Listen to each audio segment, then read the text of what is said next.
Madrasa Nizamiya in Baghdad, Nisapur, etc. was the most prestigious universities at the time. It was a madrasa, but it was a university. Yeah. It was like the Harvard, Oxford, Cambridge that Yeah. we have. The students that would go to madrasa, they were the cream of the crop. They were the most sagacious intellectual at the time.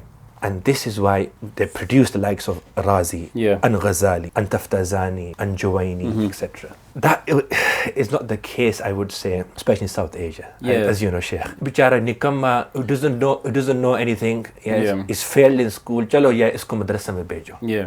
Send them to madrasa. At least roti, money, Yeah. accommodation, he will survive. And this is a big problem. And this is not just problem of the madrasa. This is a social problem that the society as a whole and the ummah generally, why is madrasa as something you could say subsidiary or secondary, whereas madrasa should be the top priority.